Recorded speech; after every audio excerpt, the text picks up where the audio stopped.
Are we allowed to use our phone during the show? Yeah. Oh, I you guess can. as long as it doesn't just put it on.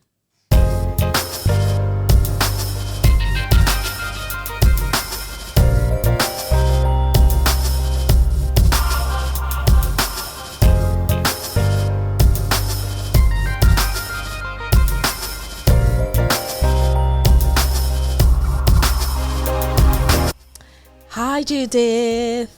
Hi, Natasha. How are you? I'm okay, my darling. How are you? I am good. Okay, before we get started, Yep. I was thinking of like icebreakers, right? Okay, let's and, go. And then I was like, oh, should I go deep or not? But you know what? Listen. Okay, my question is, Yeah. what would you call this season of your life? This season of my life, I would call awakening. Mm. Awakening. I would call it awakening because, I mean, I feel like for the past 10 years, the past decade, I have been moving through life while sleeping. I've just been going with the flow and just allowing things to just happen and not really putting concrete things in place or really having those goals in place. I don't know. It feels as though on the outside that I've achieved so much. But I think within my own, I guess, psyche, I feel there's so much more that I can do with myself. So I feel like I've had this amazing epiphany with God. I'm very religious as well. And he's just come and he's spoken to me because 24, 25 were really testing times for me. And it kind of made me look back and think, what do I need to do differently to have a different outcome? Because I think now more than ever, I'm turning a new decade. And I need to really just, I guess, show up for myself now. Really show up for myself now. I love it. I love the awakening because I feel like I'm probably some stages behind. I don't know if there's like a ladder. Yeah. But let's put a pin on that. Let's introduce you to, to the guys watching and listening. I love that awakening. I'm thinking now I'm awake. Okay. Hi guys, welcome to Chat with Nat with me, Natasha. My friends call me Nat, so you can too. I am so excited. We have here on this episode Judith Ogumadu, who is my good friends, Sister. Like one of the friends that I have known for a long time. We went to university together, and we're just in the season of reconnecting. And Judith is the host of Awakened and Anchored. So we're going to talk a little bit about that. But nice to have you. Is there anything that I've missed? Judith is a mother. A mother of three. Is a soccer mom. Oh gosh, soccer. We've got gymnastics. We've got ballet. We've got swimming. At one point, we had boxing and karate all at the same time. But we've had to rein it in a bit. Yeah, we've had to rein it in. Yeah, because every time I look at your posts, I'm like, I don't know how Judith does it. Oh Lord, it's by the grace of God. Because literally, like in the evenings, we're going for soccer practice Saturday at like 7 a.m. in the morning. Yeah, with this, whether it's raining or snowing.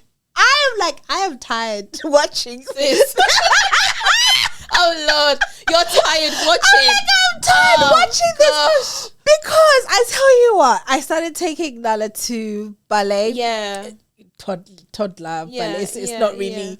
But it starts at 9 on Saturday. Yeah, when I tell you, and because like they're and it's not really ballet. It's just basically just running around, prancing around. Yeah, it is so because the parents have to be there. Yes, and it is, and literally you're kind of guiding, chaperoning your child, right? Yeah. So when they're like jump, I'm like jumping. I'm like, by the time we finish, when I tell you, I am like sweating. I am huffing and puffing. I'm like, I am so tired. And you know what? Factor in 2 more kids, and then you still have to do like other activities on that same day. That's the thing. Because I feel bad. I just do the one activity. If I can, we maybe go to the library. Okay. Right? Some intellectual whatever. But after that, I'm like, I feel so bad because I'm like, I'm sorry you've got an old mom. Because don't say that. Because in my mind, I'm like, really? Like, after this, we should be going swimming. You should be going to the park. You need to be going jungle gym. Honestly. But I'm like, setting up play dates. This is the modern way of living. It's no more like you got food, you got a roof. Sit in your room and do your work. Or sit in your room and watch TV. We're out and about here. Oh my good. No, so kudos to you, man. Thank you, my love. Kudos to you, man. You look good. Please, I'm really being serious. Stop it. Like, what's your skin regimen? No, for real. Wait, no. Can I ask? Because I know you're like the English. Is it regiment? Like is it regiment? No, not regiment. Regime. Is it not regime? Wait, what's your skin? Can we not just say routine? I know it's skin routine, but skin. Is it regime? I believe so. Chloe, what is it? Thank you, regime. Regime. I think because we're saying it. Is it regimen? No. Guys. Do you know, it's because we're repeating it over and over again. The word just sounds weird now. But it's regime. Yes. No. I'll be Googling it. Should we go straight to Copilot? Wait. What is Copilot? I've heard people talk about it. Is it AI? It's the Microsoft version. Oh, so it's not like. So is it like ChatGPT? It's like ChatGPT, but it's just the Microsoft version. Is it good? I love it. Oh, better than ChatGPT? I've never used ChatGPT, to be fair, so I can't really compare. Okay, guys, I know you guys are listen. You guys tell me. Oh, you want to put in the comments? You can write it phonetically for us. I feel like a skin regimen. Regimen. Have you found it, girl? Okay. Anyway, yeah. No, what is it? Oh my God! Stop. I'm literally simple. Yeah. So I've tried all the expensive products. Yeah. But for me, it just doesn't work for me. So I've gone simple. I just go to Superdrugs and they have their own cosmetic brand, which is called ME. Like, I'm like sponsoring them right now, aren't I? Yeah. Superdrugs is, sponsor us. Exactly. But yeah, they have their own brand, which is so good. It was my makeup artist that recommended it to me. Yeah. And I just use I can't remember the name of it, but it's got a yellow label. Yeah. I use that face wash. Use that for my whole body. That face wash and for my whole body. And then my cream is just, again, it was all recommended by my makeup artist. Yeah. I can share it with you. Yeah. But when I turned 35 a couple of moons ago, I went and did professional makeup, skin routine. What do I do?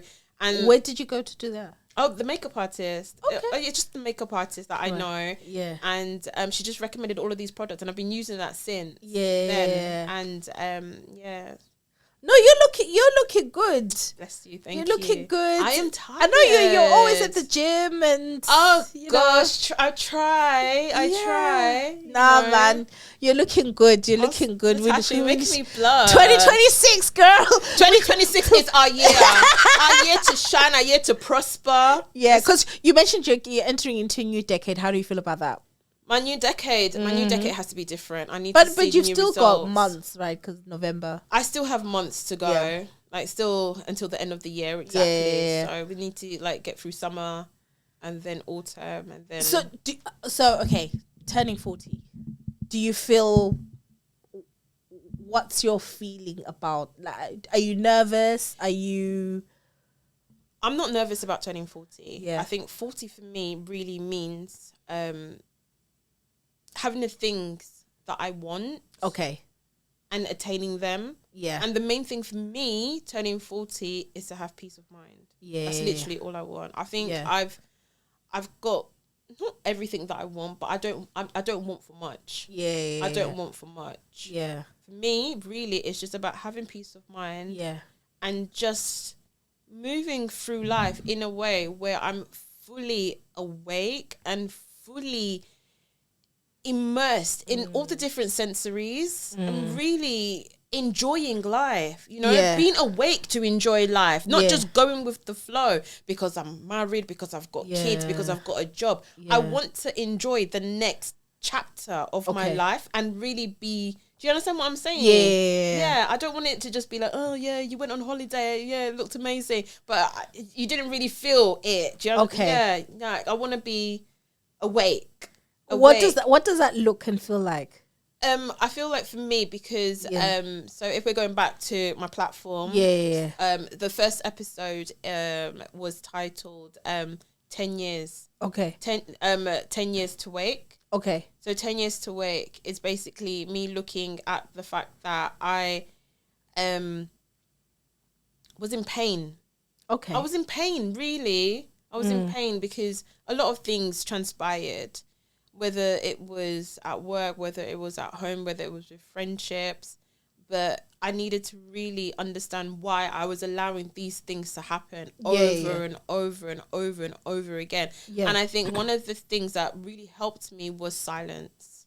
Okay. Silence helped me to really evaluate what was the pain points. Okay.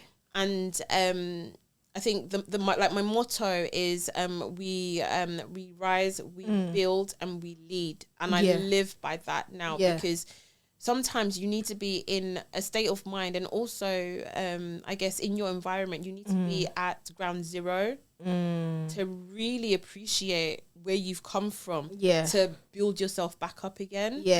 And I almost use the analogy of rising like a phoenix from ashes, because I got to a stage in my life where everything was slipping through my fingers. Everything was slipping through my fingers. I don't know why it was slipping through my fingers, but it was. And I had to take some sort of accountability. Why is it always me? I kept saying, why me? Why me? Why me?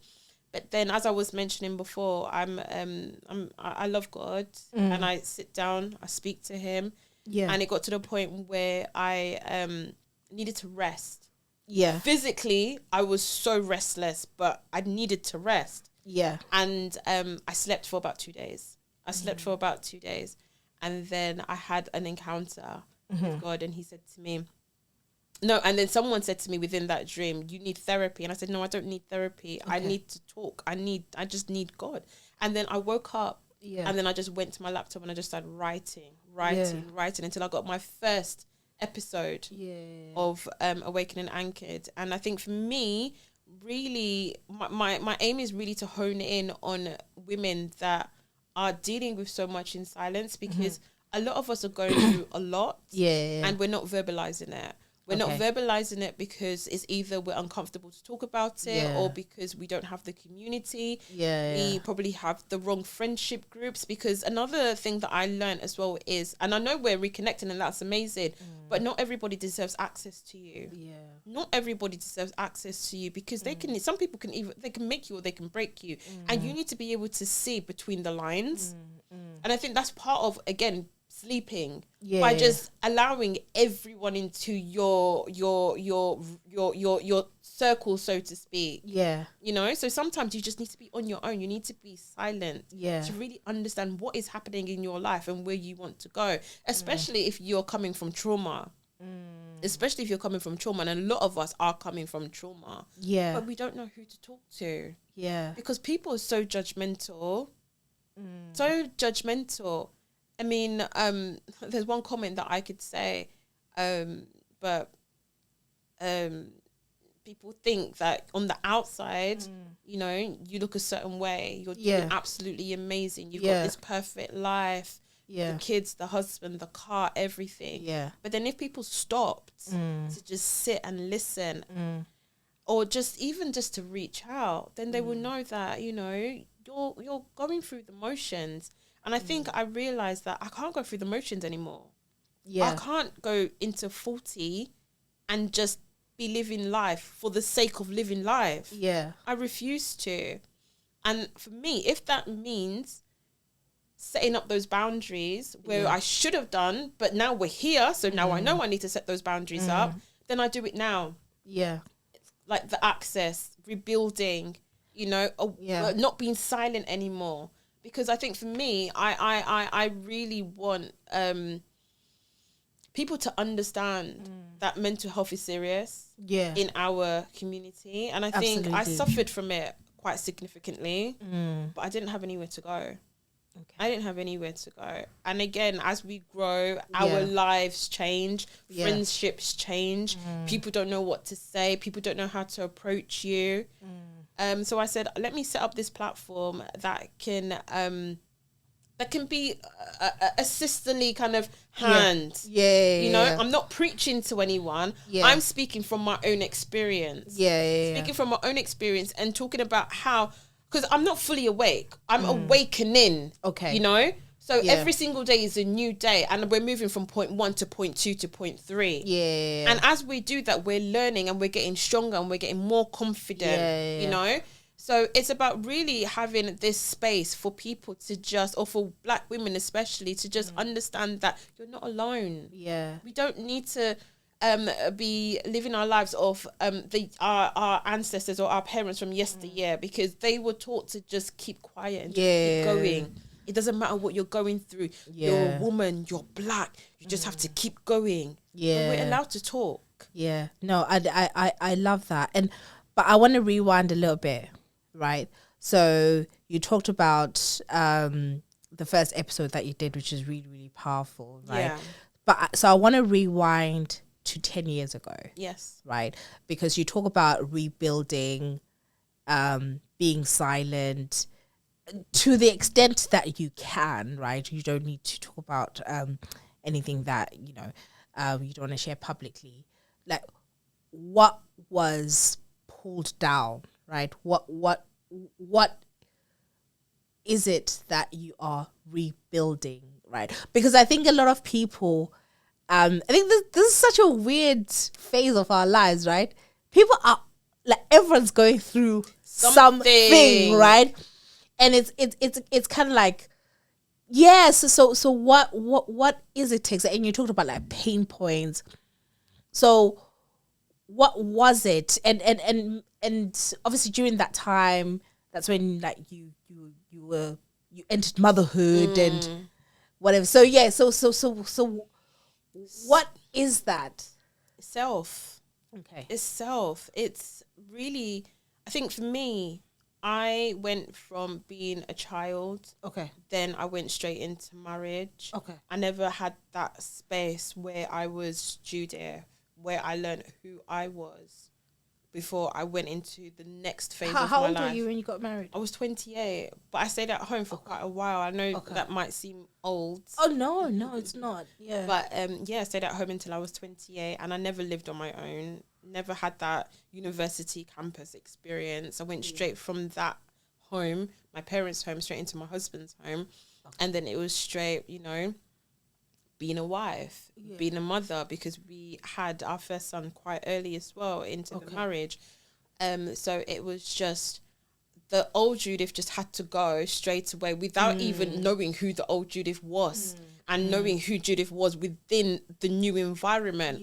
So I just had to make a new person up, a responsible working mother, you know. Wow.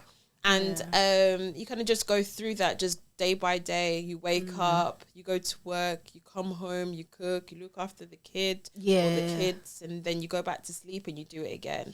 And that is literally life. Over and over and over. And then people around you just start disappearing. And then you get sucked into this kind of like new life, and you just become almost a shell of yourself. I guess it's just, again, who you surround yourself with.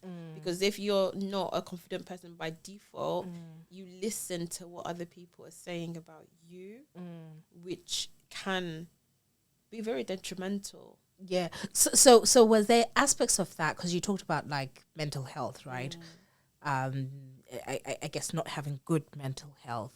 So is there aspects of that is it responsibility? Is it motherhood? Is it like what exactly? I mean, I think for you and for most people, like, what are the points, right, where people sort of like, you mentioned something for feeling like things are just spilling through you. Right. So it's just like, and I guess there's also a part too, which I also want to say, you know, you're raising a family. So I think you should give yourself that Some grace. You know what I mean? Yeah. Because I feel like it's so, I mean, I'm new to this and it is hard, but answer first and I'll give you my perspective. Yeah, but this is why a community is so important, because you need people not necessarily to latch onto, but you need people that are going to be there to kind of guide you through the process. And then you need the people that are with like inside your circle, like your inside circle, to be lifting you up, to be encouraging you. And I think for me, it was, I guess the defining moment was, I guess, maybe not having that. Okay. Not having that and not being seen. Seen by who? Not being seen. Okay. Yeah. And not having that, do you mean like from your friends, like your peer, like age group? I think it's more just, I guess, the day-to-day. Okay. Of in and out of the home, you know? Yeah. Just not being seen to be, I guess, doing anything, but you're holding down quite a lot. Yeah. You're holding down quite a lot, and I guess you need the one person that is, I guess, the most important person to you to be really acknowledging your efforts. Okay, I get what you. So I think that can really have a an impact into how you view yourself, and then you kind of just take it as gospel, and then you just move along with it. Especially where, for me, for example, where I guess maybe I almost segregated myself to just be a mother and be a wife and just be on my own. Then you don't have an outlet, and I think that's really important for mothers. You need an outlet. You need to be your own person. You know, you just need to live life and not be living life according to other people's rules. But where you haven't fully developed and you've gone into such a serious situation, you don't know how to set up those boundaries. You don't know how to be the person that you want to be until you get to, I guess, a certain time in your life and you're thinking, oh, how do I navigate through this now? You know? No, I think that's healthy. If I could share my perspective, because I think it'll be interesting to kind of get your reaction to it. Because I think there's something there that you're saying that I think I'm experiencing. But maybe if I sort of say how I feel. Remember at the beginning I asked you like what season you're in, right? And you said like awakening. I'm like, oh, that's interesting. I feel like the season of life that I'm in, I'm laughing, I shouldn't laugh, but I just feel like I do that with like, I think it's a trauma reaction, right? I don't want to be that person who always says trauma, but I feel like I just laugh at things. So I remember I say this to my cousin. I say the season that I'm in, I'm in a humbling season. Yeah, like I feel like I'm in a humbling season just because I'm being pulled, like just in terms of like responsibilities, you know, parenting. My reality is different, right? I'm a solo parent, and just the weight and yes, I do have like support, like village. But like just the weight of this thing is so, like it's so. And I was saying to my cousin, I was like, I'm having an ego death, right? Like in a way that I'm like the person that used to, not that I used to think I know everything, but you know I had got to that point in life where I'm like, oh, this is who I am. You know, this is my worldview. You know, I'm knowledgeable, whatever. And then now I'm really like, oh, no, I don't know anything. I'm like, a wake up call. I'm like, I don't know. And literally, I feel like I'm having an ego death in a way that I feel like, but I think I need it. I do think, you know, it's working together for my good. Because it is patience, long suffering, all those like the fruits of the spirit, it's a crushing. It's like I feel like I'm like a tub of grapes, and someone is like going like this, please, and literally, I'm like, when you say ground zero, I'm like, that's where I am. Like ground zero. Literally, I'm like, I feel like that's where you become your best person. Because you're broken, essentially. Yeah. And you're rebuilding new parts. It's like, when you go to the gym and you're exercising, your muscles are aching and hurting. Your muscles are all kind of trying to rebuild and grow into this new form. That's basically what this season is. Yeah, but also at the same time, and also remember, I'm experiencing this.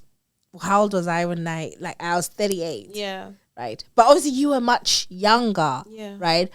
But I'm still, but again, like I say, different, circumstances.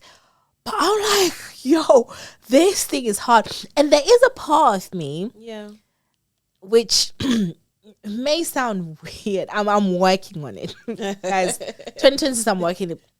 But there is a part of me that I almost don't want to talk to anyone.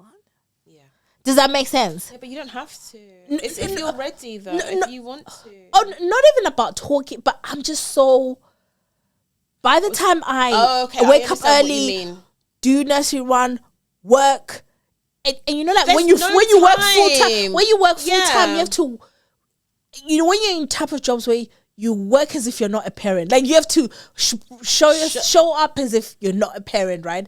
And then you're parenting... And especially like for me, I feel like this phase is like so critical, and I'm like, I don't have any. I just want to not speak to. So people see me online because I go on social media. Like I had to free myself from this, right? Because I'll be on social media and I haven't responded to people's messages. Literally, if you like, I'm 2026. I'm trying, but I literally I feel like I wish I could explain it to people. I'm like, no, I understand exactly what you mean, because I think at its most basic form is you just don't have time. Yeah. You don't have that brain capacity to now start having, I want to say mediocre conversations. Like, how was your day? You just don't have time for that. And you don't have just the brain space. Yeah, you just want like to just decompress. Yeah, that's it. For me, I feel like I just want to decompress. Laugh, just free your mind. Yeah, like look at memes, laugh, share it on social media, whatever. Not just take things so seriously, or just I get that. But you're naturally happy, bubbly person anyway. So, but it's been so hard, and obviously I feel like I'm kind of hijacking a little bit, but to the point of like the mental health and everything. It's just. Obviously, sometimes from a faith perspective, obviously, you encourage yourself and everything, right? Of course. But I really felt, I was like, oh my God. And then I had to realize certain habits that I was now doing to I'm like, oh, this is coping. Right. I'm stressed. I'm stressed and I'm like, I'm eating. I'm being so real. I'm being so transparent. And I'm like, oh, this is not good. No, this is the thing, and this is why I think it's really good that you can identify the season that you're in, because we shouldn't be managing. We shouldn't be coping. Yeah. We shouldn't have mechanisms. And obviously we need to get through the day-to-days, but we shouldn't have mechanisms just to cross the finishing line at the end of the day. Yeah. We need to, because life apparently, so I've been told, can be good.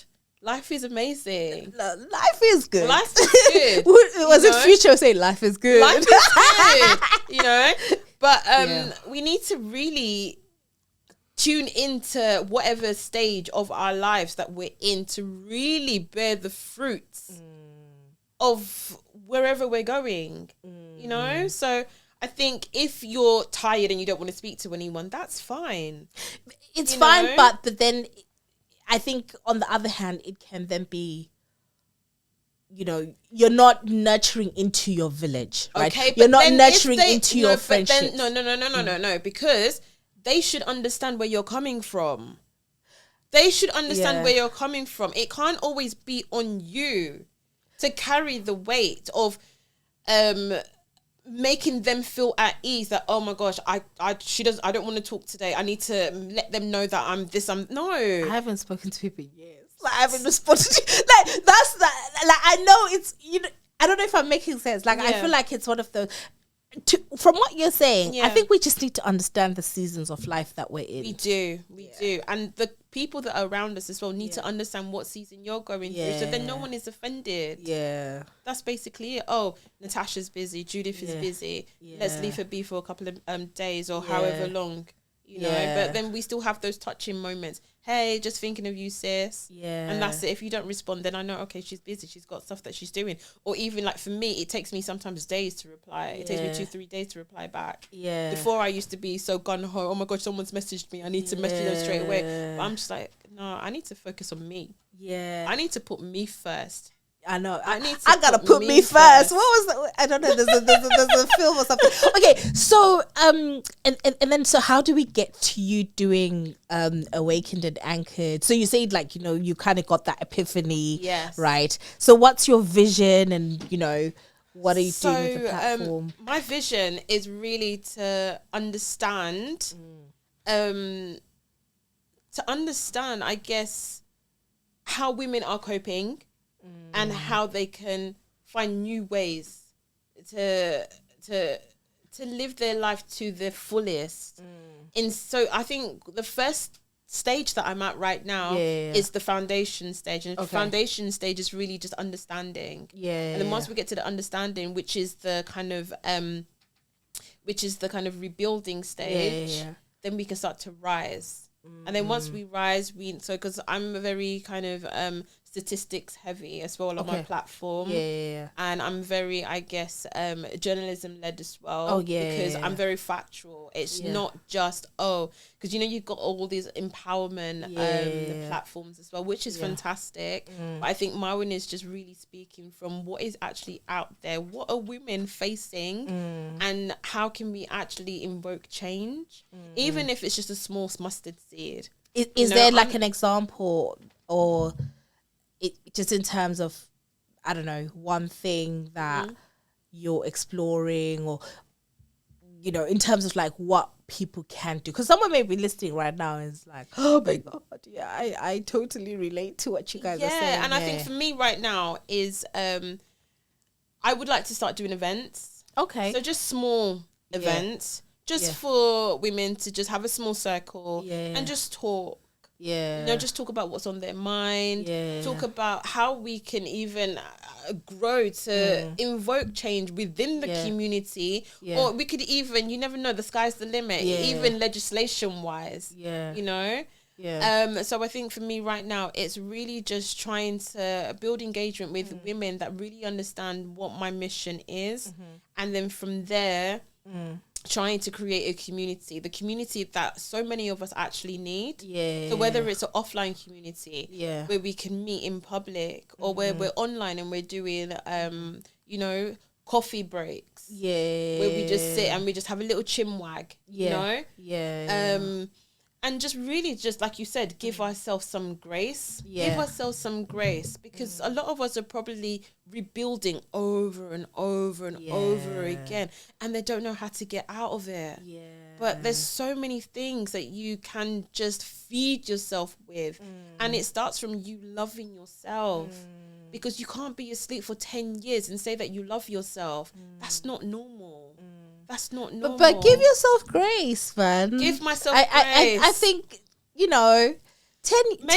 Maybe I've just been in an environment that has been really hard on me, and it's probably made me that way. And I think for me right now, it's, again, like you said, giving myself grace. I think right now I'm trying to tune into my softness. Tune into my softness. Be feminine. Before all of this, I was, like you said, just wearing makeup, putting on perfume, doing this, doing that, being all girly-fied. You got into the mummy stage. Now I'm just wearing Crocs every single place. They're practical. with thick socks and all of that kind of stuff. And I think it's from an understanding as well, knowing that, you you can look after yourself. It's no crime looking after yourself. It's it's not a crime having a day to yourself. You feel so guilty though. At the top of the show, I mentioned that I had made this. I had prepared 3 different meals. I had done food shop. Yeah. But it's like the home comes first, essentially. Right? Yeah. But you do have to give yourself some grace. You do have to give yourself a break. And I think, me rebuilding is rebuilding all of those different facets of myself where I've been so hard, and I need to now be soft. Be soft. And I think that is what I'm trying to build. I'm trying to build a community for women that know that, you know, we're not the problem. We've been taught to behave in a certain way, and we can unlearn it, and we can thrive. We can thrive in what is our new normal. And I think a lot of it is down to the psyche. It is the psyche. So I think that kind of needs to be addressed, and that needs to be highlighted, because we don't really have that many representatives that look like us, that can really help us in our tough times, tough moments. So we need more of us to be at the forefront, to really invoke change. And that's all I want to do. I just want women to be happy and just be at peace, because so many women are just going through relationships, going through life, and they're just thinking, I have to suffer, I have to be hard, I have to do it, you know. But if we have those boundaries in place, if we know what our access points are, then we don't have to be so bullyish on ourselves. No, I love it. I look forward to tapping into your platform. Do you have any sort of like interesting guests that, you know, you're hoping to get on? Or so for the short to mid-term, it's going to be about me. It's going to be about me. Really, I guess for me, using it as a platform to really showcase what I've been through. Showcase what I've been through and how I've been able to overcome. Because I think sometimes people just need to see someone going through that situation that they're going through to know that they're not alone. Because sometimes, because there are a lot of women that are going through what we're going through, but a lot of people often think that they're on their own, or they're the only ones, but we're not on our own. And I think for me, it's important to tap into that community or tap into that crowd, so women know that, oh my gosh, she's going through what I went through. There is hope. There is light at the end of the tunnel, but sometimes you don't think there is. But it takes time, and I think for me, really, it's just to kind of focus on myself for now. And see who is interested and how that goes, and then from there, as the platform grows, then I'll start reaching out to people that are kind of affiliated mindset wise, to really share their experiences as well, and share how they overcame challenges, whether it's mental, whether it's physical, whether it's whatever it is, but just challenges that we're going through that affects how we operate on a day-to-day. No, I love it. And you're on Spotify, on YouTube, Instagram, all over the place. Exactly. No, I like it because I want to feel awakened. To be honest, I think us doing this and literally finding the time to do this is part of like us fighting to be like, we want our own time. And no, it's true. It's true, because if it wasn't for that epiphany that I had, I wouldn't have thought that I was good enough to do my own thing and to leave the home and to have a conversation and sit down and talk to you about what I'm trying to achieve or what I'm trying to build. And it's you really knowing that you're a person too, and you're so worthy of good things in your life, because some of us just think, I'm guilty of it, of thinking that I was nothing. Just nothing. But I've woken up. You're listen, you are fearfully and wonderfully made. Amen. And thank you. You know you're I won't even repeat that, but I've enjoyed speaking with you. Thank you. And we've already agreed that you will be coming back. Oh, yes. Right. And I mentioned that, you're all over. But I don't know, do you want to share like where people can find you online, social media? So I am on the main platforms, Instagram and TikTok. So it is Awaken and Anchored, one word.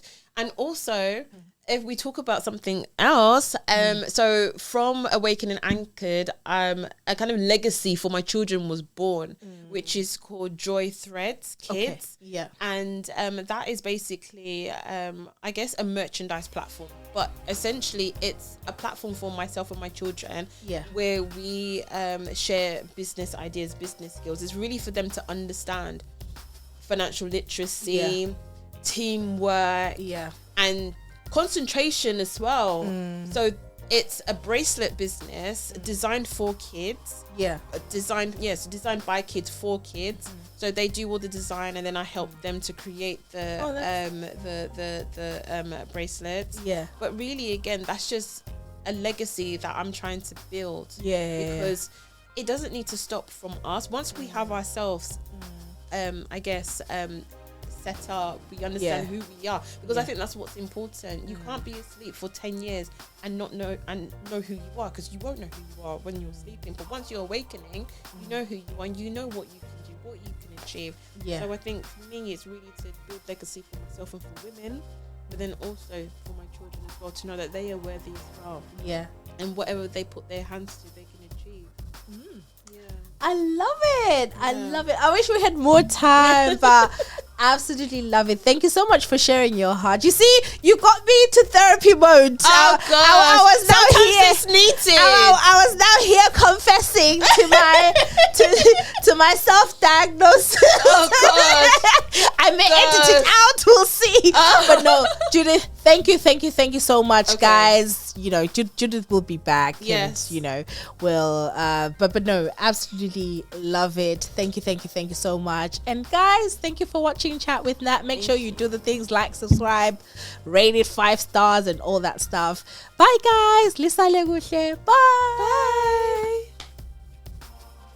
You didn't talk about the book.